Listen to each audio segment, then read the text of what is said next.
বাংলা লোকসঙ্গীতের এক উজ্জ্বল নক্ষত্র ও মরমী কবি দেওয়ান হাসন রাজা চৌধুরী। তিনি জন্মগ্রহণ করেন 1854 সালের 21শে ডিসেম্বর সুনামগঞ্জ জেলার সদর উপজেলার লক্ষণশ্রী গ্রামের এক সম্ভ্রান্ত জমিদার পরিবারে। প্রাতিষ্ঠানিক শিক্ষায় খুব বেশি এগিয়ে না থাকলেও প্রকৃতি, মানুষের জীবন এবং আধ্যাত্মিক চিন্তাধারা থেকেই তিনি অর্জন করেছিলেন গভীর জীবনবোধ। তার শৈশব ও বেড়ে ওঠা কেটেছে সুনামগঞ্জের বিস্তীর্ণ হাওর নদী আর সবুজ প্রকৃতির মাঝে।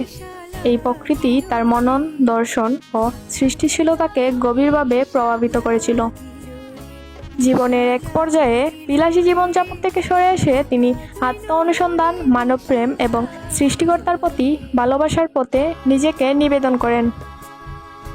তার গান ও কবিতায় ফুটে উঠেছে জীবন, প্রেম, বৈরাগ্য এবং আধ্যাত্মিকতার গভীর বাণী।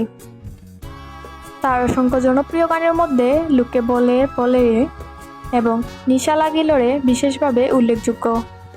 এই গানগুলোতে তিনি পার্থিব সম্পদের প্রতি মানুষের মোহ, জীবনের ক্ষণস্থায়িত্ব, সৃষ্টিকর্তার প্রতি গভীর প্রেম এবং আত্মিক আকুলতার কথা তুলে ধরেছেন। তার সৃষ্টিতে ফুটে ওঠা এই অনন্য মরমী অনুভূতি আজও মানুষের হৃদয় স্পর্শ করে। 1922 সালের 6 ডিসেম্বর এই মহান মরমী কবির জীবন অবসান ঘটে, কিন্তু তার রেখে যাওয়া সুর এবং মানবপ্রেমের বাণী আজও বাংলার মানুষের হৃদয়ে সমানভাবে প্রতিধ্বনিত হয়।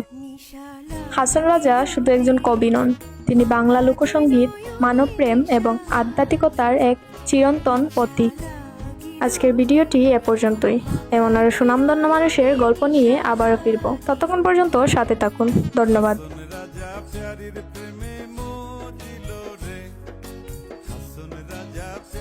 প্রেমে